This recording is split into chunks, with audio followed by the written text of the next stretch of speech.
April 7, 1945. Tokyo Bay, Empire of Japan. As dawn breaks over the Japanese home islands, 91 North American P-51D Mustangs from the 15th and 21st Fighter Groups converge on their prearranged rendezvous point. In his cockpit, Major James B. Tapp grips the control stick tightly, fully aware of the stakes. His aircraft is armed with 6 wing-mounted 50-caliber M2 Browning machine guns loaded with armor-piercing incendiary rounds. Each of the early P-51D models carries 500 rounds per inboard gun and 270 rounds for the center and outboard positions, totaling 2,800 rounds. Later iterations reduced the inboard load to 400 rounds per gun to enhance reliability, bringing the total ammunition to 1,880 rounds. Below, Mount Fuji rises in stark contrast against the clear morning sky, its snow-capped summit serving as an unmistakable navigational landmark. The sunlight stretches across the countryside, illuminating a mosaic of rice paddies, villages, and military installations that have never before been exposed to American fighter aircraft. The mission itself is unprecedented. Escorting B-29 superfortresses deep into Japanese territory from bases located 750 miles away, a distance that, just 2 years prior, was considered beyond the operational reach of single-engine fighters. At 0700 hours, over 100 Japanese interceptors converge on the American formation. The sight of single-engine American fighters over Tokyo, previously deemed impossible by Japanese commanders, produces an immediate and profound psychological effect on the defenders. These are not short-range naval aircraft from carriers, but land-based Army Air Force fighters that have crossed the open Pacific to appear above the imperial capital. Leading the Japanese interception are pilots in Nakajima K-84 Hayate, codenamed Frank, recognized as Japan's fastest and most capable fighter. They are joined by older Nakajima K-43 Hayabusa, K-44 Shoki, K-61 Hien models, and Kawanishi N1K2J Shiden Kai fighters. The K-84 possesses the ability to outclimb and, at specific altitudes and speeds, outmaneuver both the P-51 Mustang and the Republic P-47 Thunderbolt.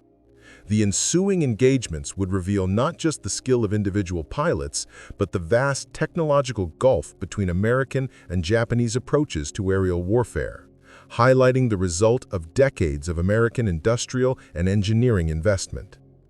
The P-51D Mustang had already proven itself over Europe, where it had effectively neutralized the Luftwaffe and enabled daylight bombing missions over Germany. Originally developed for British export, the aircraft was modified to incorporate Rolls-Royce Merlin engines, producing what would become the definitive American long-range fighter. The transformation from the Allison-powered early Mustangs to the Merlin-powered P-51D exemplifies one of aviation history's most successful collaborations, combining American aerodynamic design with British engine expertise. Powered by the Packard-built V1650-7, a licensed version of the Rolls-Royce Merlin 66, the P-51D delivered 1,695 horsepower at takeoff with water injection, rising to 1,720 horsepower under emergency war power. The aircraft's combination of speed, range, and altitude performance allowed it to escort heavy bombers from bases like Iwo Jima all the way to Tokyo and back, an operational feat that would have been unimaginable with pre-war aircraft designs. In this moment, as the Mustangs streak over the Japanese homeland, the capabilities of American industrial aviation are on full display, demonstrating how engineering, manufacturing scale, and innovation could extend strategic reach across thousands of miles. Tokyo Bay, Japan, April 7, 1945. At first light, a formation of 91 North American P-51D Mustangs from the 15th and 21st Fighter Groups assembled at a pre-designated rendezvous point over the Japanese mainland. Major James B. Tapp gripped the control stick in his cockpit, fully aware of the mission's unprecedented scope. His aircraft carried 6.50 caliber M2 Browning machine guns, each loaded with armor-piercing incendiary rounds. Early P-51Ds were armed with 500 rounds per inboard gun and 270 rounds for the center and outer wing positions, totaling 2,800 rounds. Later models reduced the inboard load to 400 rounds for improved reliability, giving a total of 1,880 rounds. The aircraft's power came from a two-stage, two-speed supercharged engine capable of maintaining peak performance at altitudes where Japanese fighters struggled. Single-stage superchargers in Japanese engines could not sufficiently compress the thin air at high altitude, leaving them at a decisive disadvantage. The P-51D could reach speeds of approximately 440 miles per hour at 25,000 feet and operate at ceilings approaching 42,000 feet while delivering concentrated firepower from its 6 wing-mounted M2s. With a combined firing rate of 800 rounds per minute per gun, the Mustang could unleash 4,800 rounds per minute, roughly 80 rounds per second, each 46-gram armor-piercing incendiary projectile traveling at 2,900 feet per second, capable of penetrating armor, igniting fuel, and destroying engines with precision. By the end of 1944, Mustangs comprised 14 of the 15 fighter squadrons in the U.S. 8th Air Force in Europe, underscoring their superiority over any other available fighter. This reflected the peak of American industrial capacity, assembly lines operating 24 hours a day, 7 days a week. Factories in Inglewood, California and Dallas, Texas produced a Mustang roughly every hour at peak production. By war's end, 15,586 P-51s had been built across all variants, including 8,156 D models, outproducing Japan's total fighter output in the final 2 years of the war. The P-51D's unprecedented range redefined air operations. Equipped with dual 110-gallon drop tanks, the Mustang could routinely fly round trips of 1,500 miles, extendable to 1,600 miles under urgent conditions over open water with no alternate landing sites. This capability was achieved through the Merlin engine's exceptional fuel efficiency, consuming just 65 gallons at economic cruise, combined with the P-51's laminar flow wings. Designed by North American aerodynamicist Edgar Schmood, these wings maintained smooth airflow over a larger portion of the wing, delaying turbulence and reducing drag by approximately 35% compared with conventional designs. By contrast, the Nakajima K-84 Hayate, Gale, Allied codename Frank, entered service with the Imperial Japanese Army Air Service in June 1944, arriving too late and in insufficient numbers to influence the war's outcome. Although the K-84 was Japan's most advanced operational fighter, it remained a limited response to American technological dominance. Equipped with up to two 30mm Ho-155 cannons and two 20mm Ho-5 cannons, the aircraft's firepower was impressive on paper, but each 30mm cannon carried only 50 rounds, and each 20mm cannon only 150 rounds, giving a total ammunition load of 400 rounds, far below the Mustang's 1,880 to 2,800 rounds. The K-84's Nakajima Ha-45 18-cylinder radial engine theoretically delivered 2,000 horsepower at takeoff using water methanol injection and a single-stage two-speed supercharger. While prototypes demonstrated speeds of 387 miles per hour in level flight, with later claims of up to 427 miles per hour under optimal conditions, production realities told a harsher story. Chronic engine reliability problems and fragile landing gear plagued the aircraft. Quality control failures, worsened by relentless B-29 bombardment and shortages of high-grade steel and aluminum, caused frequent strut collapses on landing, often destroying aircraft and killing trained pilots, losses Japan could ill afford. In contrast, American production maintained strict quality standards which improved with experience, even under massive output.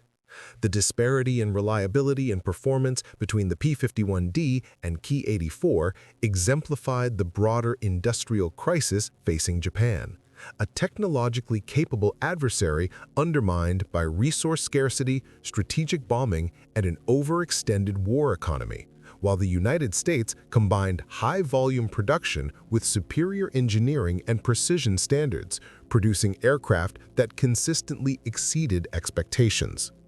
This technological gap set the stage for the May 1945 air battles over Japan, illustrating how industrial capacity, engineering excellence, and meticulous quality control could dictate the outcome of aerial warfare, regardless of pilot skill or courage.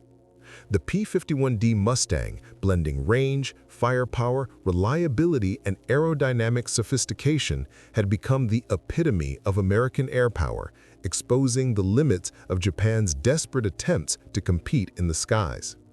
By 1945, the operational reliability of Japanese aircraft had become highly unpredictable due to a steady decline in quality control. Pilots could never be certain of an individual plane's performance, whether the brakes would respond properly, if the engine would endure sustained high-power operation, or whether the aircraft could climb sufficiently to intercept B-29 superfortresses flying at 30,000 feet. Japan had produced a total of only 3,514 Nakajima Ki-84s, but a significant portion were grounded due to shortages of spare parts, fuel, or trained pilots. Of those that remained airworthy, only about half could be considered truly ready for combat at any given moment. The fuel shortage alone underscored Japan's strategic vulnerability. While American air crews relied on standardized 100-octane aviation gasoline refined in Texas and California, Japanese pilots had to make do with whatever could be manufactured domestically or synthesized from coal.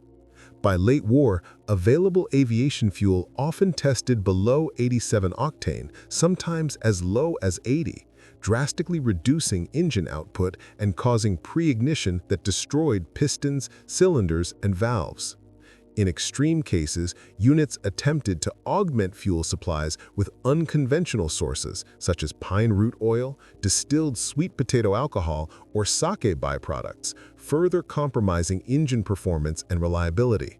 Pilots frequently reported engines that struggled to start, ran unevenly across all power settings, or failed catastrophically during flight. On the morning of April 7, 1945, the P-51D Mustangs rendezvoused with the bombers they were tasked to escort. The formation consisted of 103 Boeing B-29 Superfortresses of the 73rd Bomb Wing, each loaded with incendiary payloads intended for Japan's industrial centers. Captain Art Bridge of the 45th Fighter Squadron recalled the scene. The bombers were assembling in a wide circular formation, their polished aluminum skins reflecting the early sunlight like a vast school of silver fish moving through the sky. The meeting point itself represented a remarkable achievement in navigation and operational planning. Flying 750 miles over open ocean, the Mustangs relied primarily on dead reckoning and basic radio compasses to time their arrival within minutes of the bomber's scheduled passage. Throughout the climb from sea level to 25,000 feet, the Merlin engines automatically adjusted fuel mixture, while the two-stage superchargers transitioned seamlessly to maintain optimal power output. The combination of precise planning, superior engine design, and aerodynamic efficiency enabled the P-51s to arrive fully prepared to escort and protect the superfortresses, a feat that Japanese planners had considered impossible for single-engine fighters just 2 years earlier. This operation highlighted not only American technological superiority, but also the vast disparity in operational readiness between the two nations. While the P-51s demonstrated reliability, endurance, and predictable performance, Japanese pilots faced an increasingly unreliable aircraft fleet, hamstrung by production inconsistencies, substandard materials, and fuel shortages.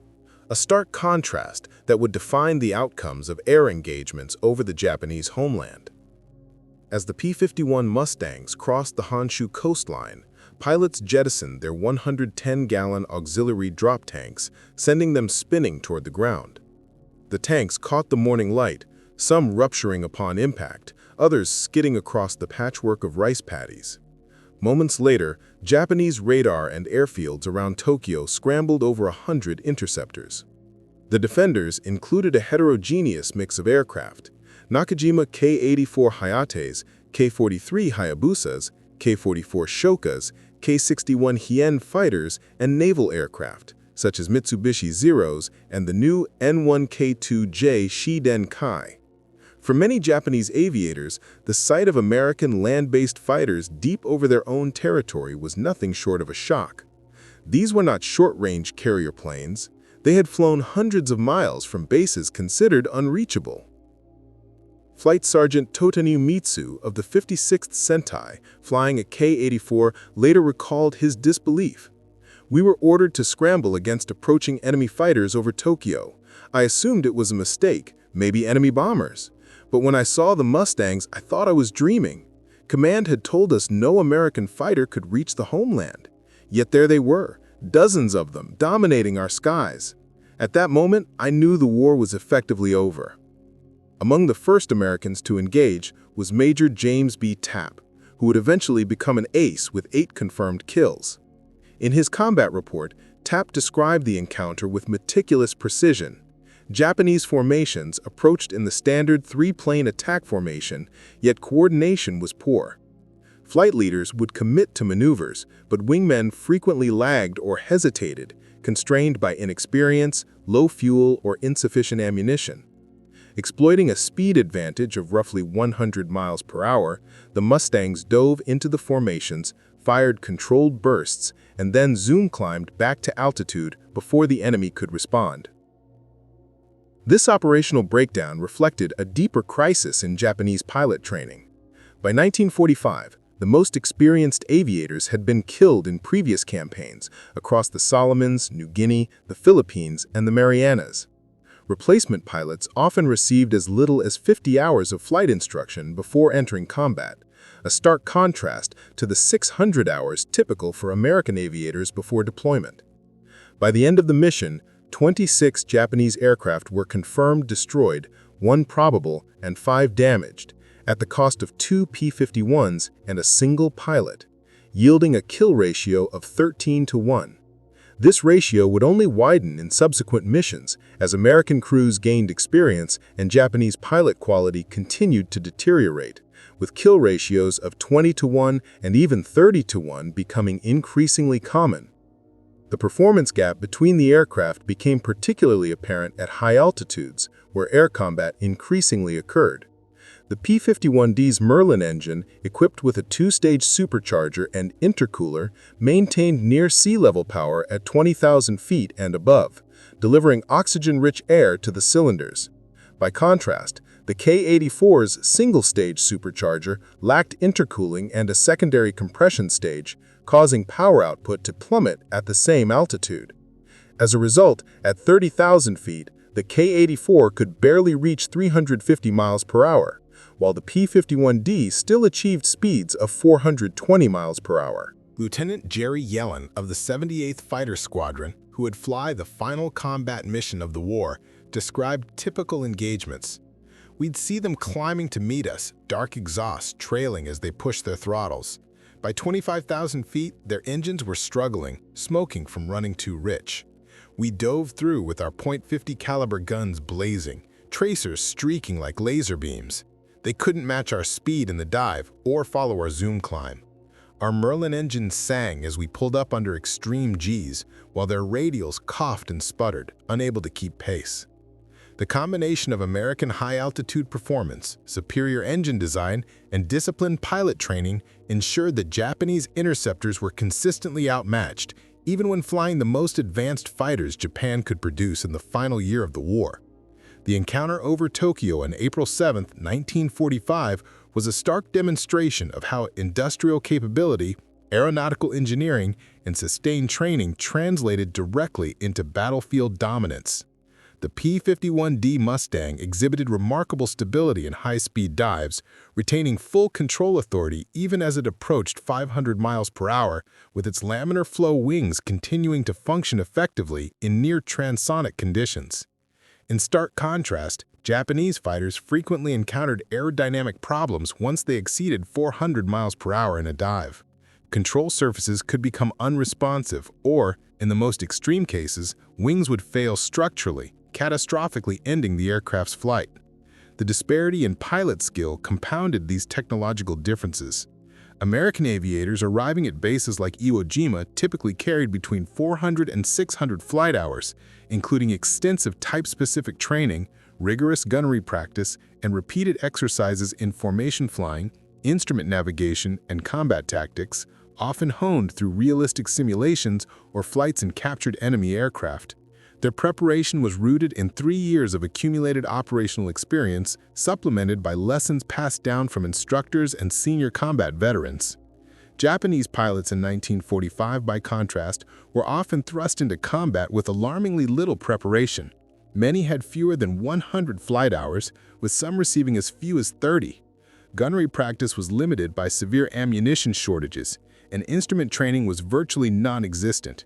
Combat doctrines were learned from manuals rather than experienced mentors, as the pool of seasoned instructors had largely been destroyed or was actively engaged at the front. Navigation alone separated the experienced from the doomed. Flying single-engine aircraft on 1,500-mile round trips over open ocean demanded both confidence in one's machine and trust in an extensive support network. American crews benefited from meticulously detailed weather forecasts derived from submarine reconnaissance and aerial patrols, precise maps updated with photographic intelligence, and instruments manufactured to exacting tolerances. Rescue support was comprehensive. Lifeguard submarines were stationed along flight paths, ready to recover downed airmen, while Dumbo PBI Catalinas could conduct air-sea rescues if necessary. Japanese pilots, on contrast, often relied on outdated maps, unreliable compasses, and had virtually no chance of rescue over open water. Life rafts, if issued, were frequently leaky, and emergency rations were often depleted by prior food shortages. Geographic factors also favored the Americans. The slight magnetic variation of roughly 3 degrees west between Iwo Jima and Tokyo, combined with the proximity of recognizable landmarks such as Mount Suribachi, allowed pilots to navigate visually or by compass with relative reliability even in deteriorating weather or during combat-induced disorientation. Japanese aviators lacked these advantages, and errors often proved fatal.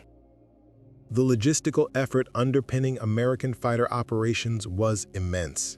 A single-day sortie from Iwo Jima, with roughly 100 Mustangs in the air, consumed approximately 57,000 gallons of high-octane aviation fuel and expended nearly 230,000 rounds of 50 caliber ammunition, not including bombs or rockets used for ground attack missions. Iwo Jima alone hosted 3 fighter groups capable of sustaining this level of effort continuously, a demonstration of the industrial abundance and organizational depth that contrasted sharply with Japan's dwindling resources. The operational capability of the P-51s, combined with superior pilot training, navigation, and supply infrastructure, underscored the decisive advantages of American air power in the Pacific theater. Supporting these operations was a massive logistical network stretching across the Pacific and back to the continental United States. Manufacturing hubs in Detroit produced airframes and components, while Texas refineries supplied high-octane aviation fuel. Ammunitions plants in Missouri generated vast quantities of ammunition. These were transported across oceans in Liberty ships produced at astonishing rates of 3 per day and by C-54 Skymaster cargo aircraft, which maintained regular supply flights. At Iwo Jima, ships and planes arrived daily, delivering fuel, replacement parts, ammunition, food, correspondence, and countless other items required to keep a modern fighter force fully operational. In stark contrast, Japanese logistics had deteriorated into disarray and scarcity. Aviation fuel shortages forced the cancellation of training flights, leaving newly trained pilots without recent flight experience before entering combat. Ammunition was strictly rationed, with pilots instructed to fire only when success was virtually guaranteed. Coordination between the Japanese Army and Navy Air Forces had long been inadequate, but by this stage, both branches competed fiercely over dwindling resources. Entire squadrons were grounded due to missing tires, spark plugs, or hydraulic fluids, while operational aircraft were frequently stripped for parts until reduced to near skeletal frames. Some units attempted to manufacture their own replacement components in improvised workshops, producing unreliable substitutes that often failed under operational stress. The technological advantage of the Americans extended beyond aircraft to every facet of air operations. Pilots wore G-suits to prevent blackout during extreme maneuvers, employed standardized oxygen systems that functioned automatically at altitudes above 30,000 feet, and maintained reliable multi-channel VHF radio communication. Parachutes were rigorously inspected and repacked. Survival rafts included functional radios and fresh supplies, and survival kits contained everything from morphine to fishing equipment. Japanese aviators often flew without dependable radios, relying on vacuum tube sets that drained limited battery power and rarely functioned correctly. Their oxygen systems were inconsistent above 20,000 feet, frequently inducing hypoxia and disorientation, and the absence of G-suits left them vulnerable to blackout or internal injuries during aggressive maneuvers. Even for the technologically advanced Americans, long-range operations carried inherent risk. On June 1, 1945, later dubbed Black Friday by the Mustang pilots, approximately 150 P-51s on a mission to Osaka encountered a severe frontal weather system that had not been forecast. Within minutes, 27 aircraft were lost, 24 of them directly due to weather, as pilots became disoriented in towering cumulonimbus clouds, collided midair, or exhausted their fuel while searching for clear skies. The storm spanned sea level to 40,000 feet, creating violent turbulence, icing, and total zero visibility conditions. This episode highlighted that even with superior technology, human endurance, aircraft limits, and unpredictable environmental factors could all combine to exact a devastating toll on missions at the edge of operational range. Pilots navigating the skies over Japan often reported strange electrical phenomena, including St. Elmo's fire flickering along wing edges, compasses spinning erratically, and artificial horizons lurching as gyroscopes struggled to maintain orientation amid violent turbulence. The psychological impact on Japanese air crews was profound and irreversible. Captain Yoshio Yoshida, a Ki-84 pilot in the 47th Sentai who survived the conflict, recorded in his diary that the sudden appearance of American fighters over Tokyo demolished their confidence. He noted that Japanese pilots had been assured B-29s were nearly defenseless without escort, and that enemy fighters could not traverse such vast distances. The sight of P-51 striking airfields near the Imperial Palace in broad daylight, decimating Japan's most skilled pilots, forced the realization that the homeland was indefensible. The Mustang formations, marked with their distinctive invasion stripes, conveyed a truth that Japanese leadership refused to acknowledge. The war was effectively lost. For American pilots, long-range missions, VLR, very long range, demanded more than skill in aerial combat. Major James B. Tapp, reflecting post-war, emphasized that the real challenge lay in simply traversing the Pacific expanse to reach targets. Vast stretches of featureless ocean created a hypnotic environment requiring constant monitoring of instruments to ensure correct heading and prevent navigational errors. The physical and mental strain of these flights was extreme and cumulative.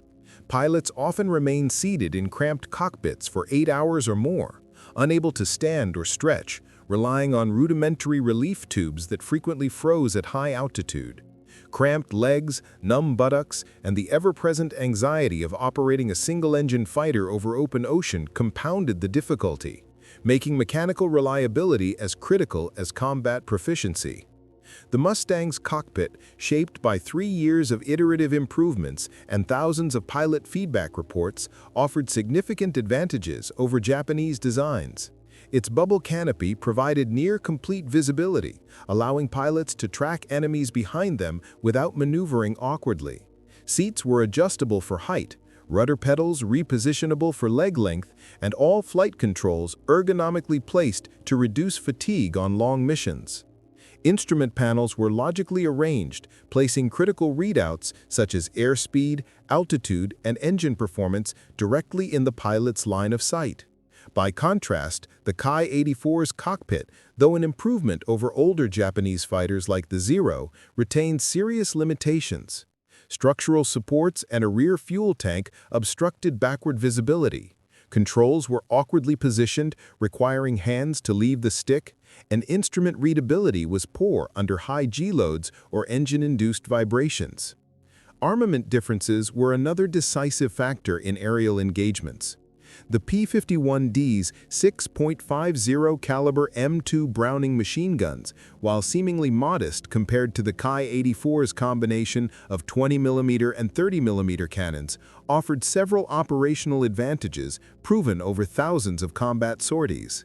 These guns were highly reliable, with stoppages occurring in less than 1% of firings under proper maintenance, a standard consistently achieved by American armament crews.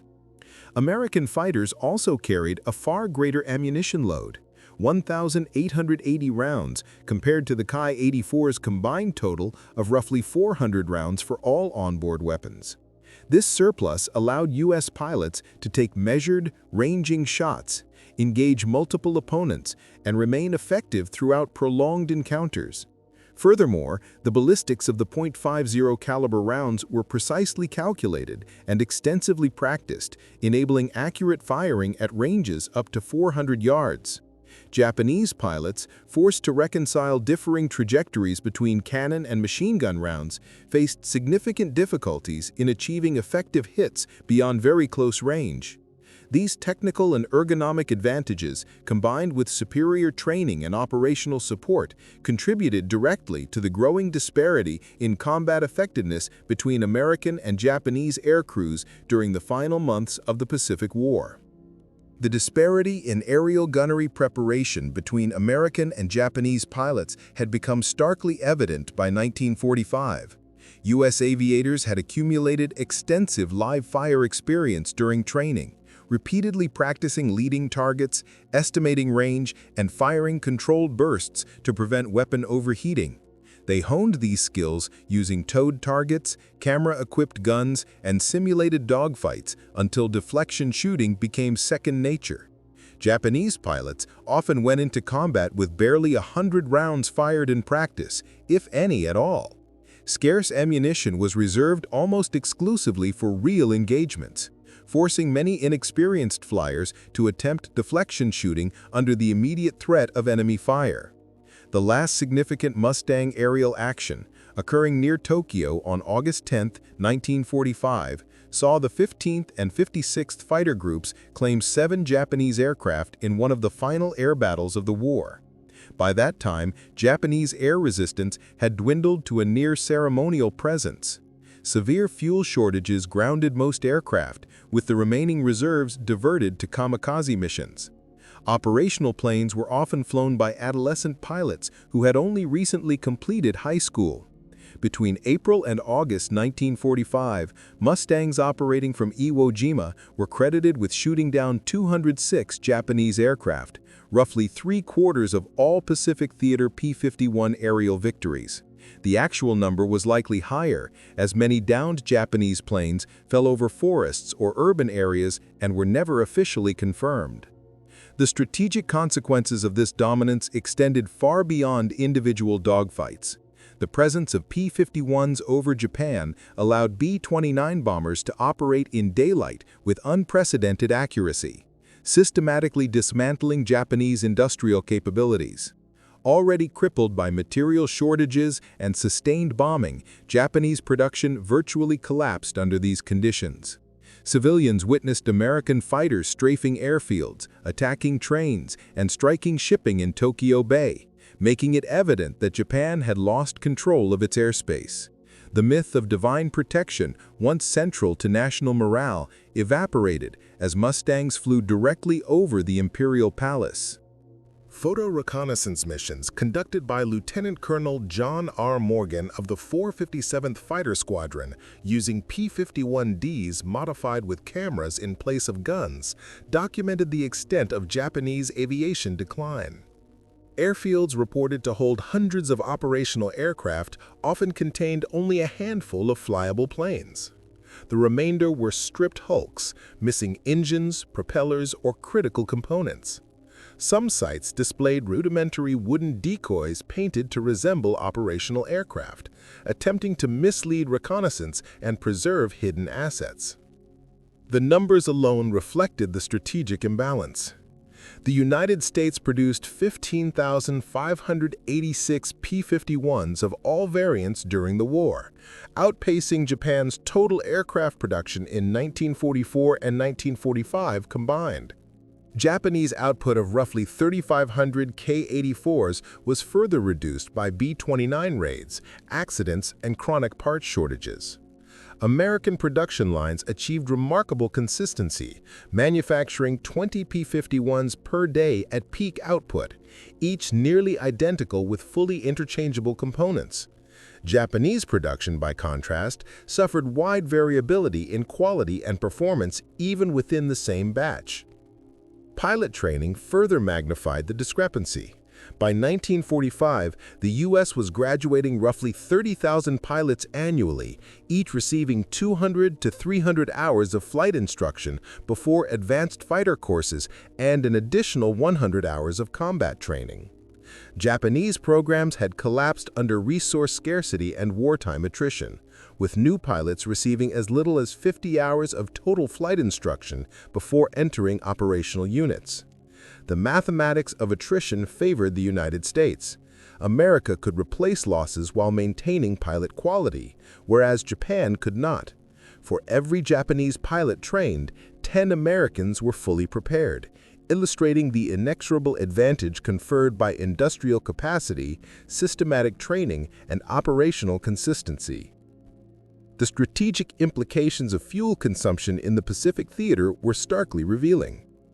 Each P-51 sortie launched from Iwo Jima required roughly 600 gallons of high-octane 100-grade aviation fuel per aircraft, combining internal tanks and auxiliary drop tanks. With a typical mission comprising around 100 aircraft and daily operations maintained without pause, a single fighter group consumed nearly 60,000 gallons of fuel every day. This immense demand was met by a continuous logistical effort, with American tankers transporting millions of gallons monthly to forward bases, effectively creating a steady flow of fuel across the vast Pacific. By contrast, Japan faced a fuel crisis of catastrophic proportions. Efforts to produce aviation fuel from pine roots were labor-intensive and inefficient, with roughly 200 stumps needed to yield a single gallon of barely usable fuel. Training aircraft were increasingly repurposed for kamikaze missions, as conventional operations were impossible without sufficient fuel. By August 1945, the entire Japanese home islands possessed less than 200,000 gallons of usable aviation fuel, barely enough to mount a single significant sortie. The P-51D Mustang was more than an aircraft. It represented a comprehensive American approach to aerial warfare. It exemplified the principles of mass production paired with rigorous quality control, standardization, and iterative improvement driven by combat experience. Every Mustang produced functioned predictably, with interchangeable components and consistent performance metrics. Pilots could enter any P-51D with the confidence that every control, switch, and instrument would operate as expected. Japanese aircraft, by contrast, were increasingly handmade, built from variable quality materials, and often used substitute components due to wartime shortages.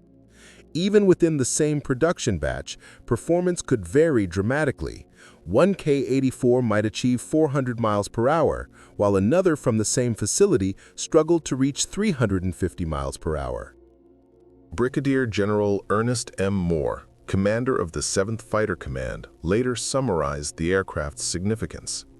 The P-51 was the premier propeller-driven fighter of World War II, unmatched in long-range escort duties and capable of performing ground attack missions with effectiveness comparable to the P-47. Its value extended beyond speed and maneuverability. Reliability, maintainability, and operational versatility under extreme conditions were equally critical. Mustangs could be refueled and rearmed in under 30 minutes, capable of conducting multiple sorties per day, and could operate from primitive coral airstrips that would have destroyed more delicate aircraft. Operational statistics further highlighted the technological gap. P-51Ds based at Iwo Jima maintained an active readiness rate above 80% despite exposure to volcanic ash, corrosive salt air, and the lack of permanent maintenance facilities. Ground crews could replace an engine in roughly 4 hours using mobile cranes and standardized procedures. Battle damage that would sideline a Japanese fighter for weeks could be repaired overnight using prefabricated parts shipped from the continental United States. The Ki-84, even when fully fueled and armed, suffered serviceability rates below 40%, and sometimes as low as 20%. Its complex HOMAR engine demanded specialized tools and trained technicians, both in short supply, and replacement components often had to be custom-fitted due to poor manufacturing tolerances. Weather reconnaissance provided yet another decisive advantage for American operations. Specialized B-29s conducted reconnaissance flights ahead of planned fighter missions, providing detailed reports on cloud cover, wind velocity, frontal systems, and other meteorological variables. This intelligence allowed fighter groups to avoid dangerous conditions, optimize flight paths, and preserve both men and machines. Japanese forces, deprived of such advanced forecasting capabilities, faced far greater risk from environmental hazards in addition to combat. In every dimension, fuel logistics, aircraft production, reliability, maintainability, and operational versatility under extreme conditions, the P-51D reflected the synergy of American industrial capacity, scientific planning, and operational doctrine. Japan, constrained by material scarcity, inconsistent manufacturing, and overstretched personnel, was increasingly incapable of mounting sustained resistance. The quantitative and qualitative advantages of the Mustang, reinforced by systematic support and superior technology, ensured that American air power dominated the final year of the Pacific War. The meteorological reconnaissance aircraft provided essential weather intelligence that allowed American planners to chart routes around the most severe atmospheric disturbances. Nevertheless, as the events of Black Friday demonstrated, even the most meticulously planned missions could encounter unexpected conditions. Japanese forces, operating without similar capabilities, frequently found themselves flying blind into storms and turbulence that obliterated entire formations.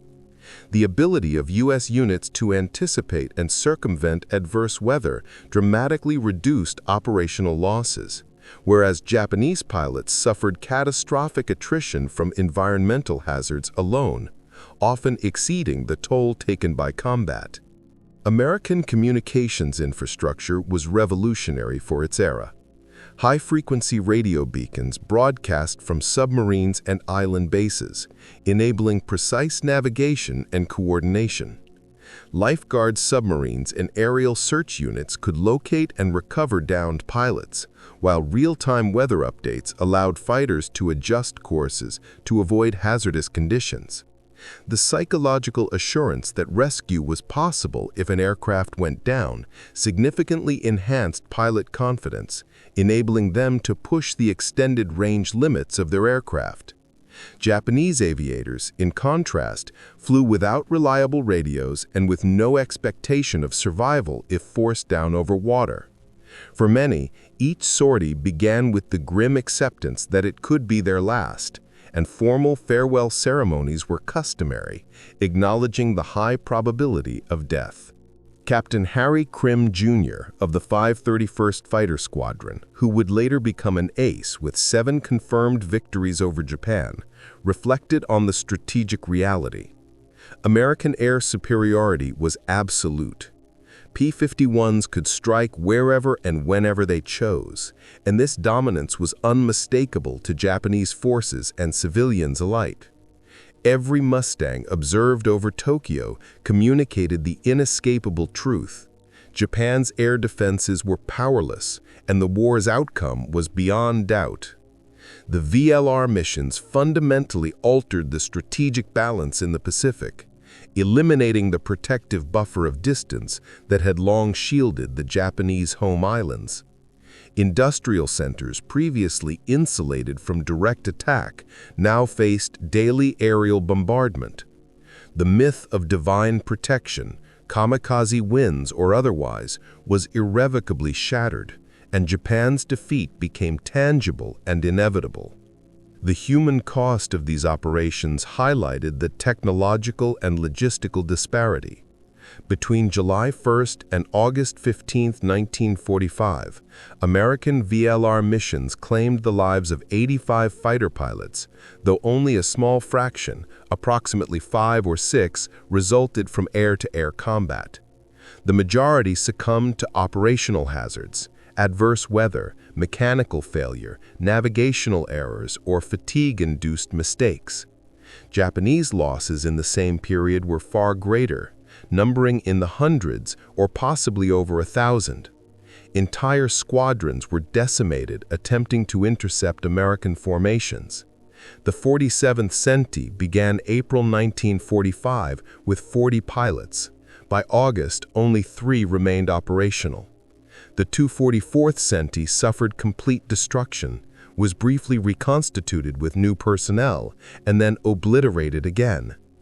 The final air engagements over Japan underscored the complete collapse of its air power as a coherent fighting force. On August 14, 1945, August 15 in Japan, Lieutenant Jerry Yellin undertook what would become the final American combat mission of the war. Departing from Iwo Jima alongside his wingman, 19-year-old Second Lieutenant Philip Schlemberg, the pair attacked airfields in the Nagoya region. The mission had been planned prior to the announcement of Japan's surrender, and the recall code Utah never reached their radios. Yellin and Schlemberg completed their strafing runs and banked into cloud cover to evade anti-aircraft fire.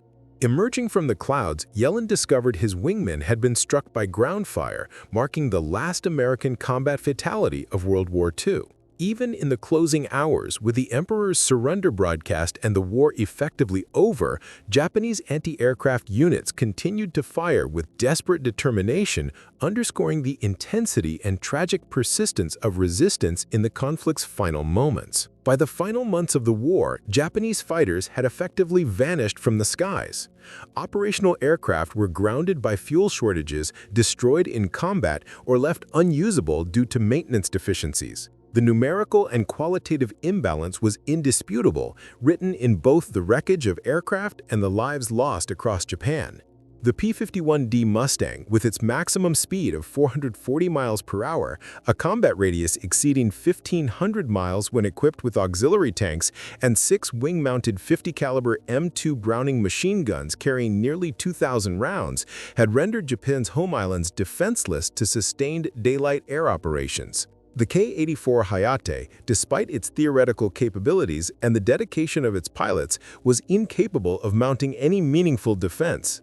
Its numbers were insufficient, its maintenance demands exceeded Japan's collapsing industrial capacity, and its pilots were largely inexperienced. Victory or defeat was determined long before combat in the assembly lines of Detroit, the refineries of Texas, and the supply chains that ensured American aircraft could reach and dominate the Japanese skies. The P-51's effectiveness demonstrated that industrial output, logistics, and technological innovation could decisively shape the outcome of war, often more so than tactical engagement alone. By the time the B-29s dropped atomic bombs on Hiroshima and Nagasaki, fighter escort was unnecessary, not due to absence of American aircraft, but because Japanese air power had been eradicated. Of the 3,514 K-84s produced, only one remains today, preserved at the Chirin Peace Museum in Kagoshima, a solitary witness to Japan's technological and industrial desperation.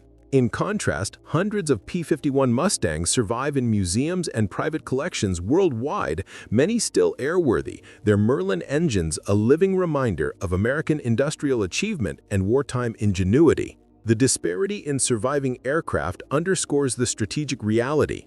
American planes were constructed for longevity, maintained carefully, and later celebrated as historical artifacts. Japanese fighters were designed for immediate combat, expendable, and expected to be destroyed in service. The initial shock experienced by Japanese pilots upon encountering P-51s over Tokyo was not merely tactical surprise, it was the realization that their adversary had rendered the impossible routine. Single-engine fighters traversing 1,500-mile combat missions, engaging in battle and returning with sufficient fuel to operate effectively were capabilities beyond Japanese comprehension. The P-51D over the Japanese home islands symbolized more than air superiority. It represented the culmination of American industrial power, technological mastery, and strategic foresight. Its production was standardized, its performance predictable, and its deployment meticulously planned. Against it, the K-84 Hayate, despite its occasional tactical victories, was overwhelmingly outmatched. The presence of Mustangs above Tokyo demonstrated that in industrialized warfare, technological advancement, mass production, and logistical support outweighed courage or traditional combat skill. Ultimately, the P-51D's operations over Japan redefined modern air warfare.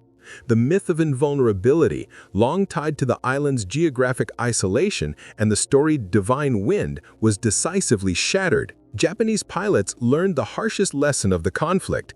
Valor alone could not overcome systemic disadvantages in industry, technology, and supply. The rise of the Mustang marked the ascendancy of mechanized, industrialized warfare over the age of individual heroism. In the skies over Japan, the era of the samurai gave way to the era of the production line, the supercharged engine, and the very long-range fighter, leaving the empire of the rising sun overshadowed by American aluminum wings and relentless industrial capacity.